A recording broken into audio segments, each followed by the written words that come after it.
Baruch Rabotai, Besorot Tovot, un bon Shabbat si Dieu veut. On est aujourd'hui le 12 dans le mois de Heshvan, après les grandes prières que tout le peuple juif ils ont fait hier, grâce à maman Rachel.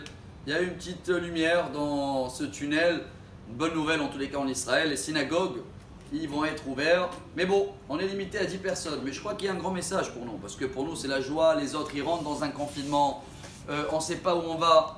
Alors encore une fois, si on comprend que ce n'est pas le gouvernement qui a décidé comme ça, c'est Dieu, que sa volonté elle est de s'adapter à ces conditions-là. D'où on a appris ça mardi soir. Ce mardi soir, on a partagé ensemble, je pense que c'est un très grand message au nom de Rav Pinkus. Ça se trouve, je crois, sur Facebook, le cours. Et là-bas, on a compris que Abraham, dans la paracha de cette semaine, était le premier dans le monde à comprendre que quand tu aides quelqu'un, quand tu vas donner à manger à quelqu'un, tu n'as pas aidé le bon Dieu du tout, hein. Parce que Dieu n'a pas besoin de nous pour donner à manger à quelqu'un, il pouvait le donner lui-même, ou il pouvait envoyer quelqu'un d'autre. Alors tu as aidé qui? Toi-même. On a vu que c'est ça l'Echlecha. Tu étais en train de construire ta Emouna, et c'est quoi la Emouna qu'on doit avoir cette semaine, chers amis? Voilà Kadosh Baruch Hu qui dit à Abraham, Talech lefanai veheyet tamim. Le mot tamim, en hébreu, il y en a certains qui croient que c'est un peu naïve. Et en français, il y en a qui traduit peut-être intègre. Mais moi, surtout avec mon français que je ne comprends pas très bien, je vais essayer de traduire ce qui est marqué en hébreu. Sois entier. Ça veut dire quoi d'être entier avec Dieu? Et dans le cours de mardi, on a raconté, je ne sais même pas si c'est une blague ou c'est une vraie histoire, mais le but, c'est pas seulement de la raconter à table de Shabbat pour rigoler, c'est pour tirer le message. Vous vous rappelez de l'histoire de celui-là qui avait envoyé, il avait des grandes dettes, et il a demandé à Dieu, s'il te plaît, envoie-moi 10 000 € pour le mariage. Il a envoyé par la poste, hein. Et quand le monsieur il a vu de la poste, c'est marqué pour le bon Dieu, il a dit bon, on va ouvrir nous, hein. Ils ont fait une récolte ensemble, ils ont pu rassembler 7 000 €.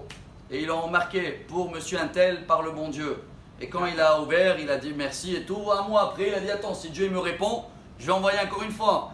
Et il a renvoyé merci mon Dieu pour la lettre. Et j'ai bien reçu les 7 000 shekels.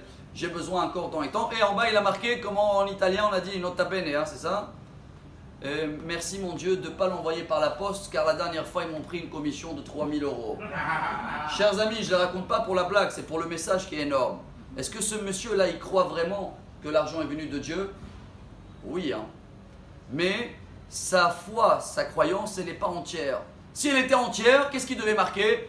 Merci Dieu de m'envoyer les 7 000, c'est peut-être ce que je méritais. Non, il croyait que Dieu l'a envoyé, mais il y a quelqu'un dans le chemin qui l'a intervenu et qui l'a enlevé de ce que Dieu il le donne. Chers amis, on est un petit peu tous pareils, comme ça. Toujours on dit, c'est Mina Shamaim, ça vient de Dieu. Ben, avec l'aide de Dieu, Bezrat Hashem.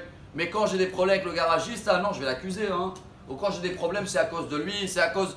Alors on est croyant, mais pas encore en entier. Et Akadosh Baruch Hu demande à Abraham, Heyet Tamim, voilà la paracha de cette semaine. C'est quoi l'Ech Lecha? À la place d'aller vers les gens et de voir ce qui ne va pas là-bas, non, non, il y a quelque chose qui ne va pas chez moi. Moi, je ne crois pas en entier ce que Dieu m'envoie. Alors pour l'instant, vu les conditions, les synagogues, ils sont vers... Ce n'est pas le pays, ce n'est pas personne, c'est Dieu qui a décidé tout ça. Et plus on va vivre avec ce message, plus notre émouna, elle sera entière, plus Bezrat Hashem, on va avoir un Shabbat Shalom entier. Amar Rabbi Elazar, Amar Rabbi Hanina.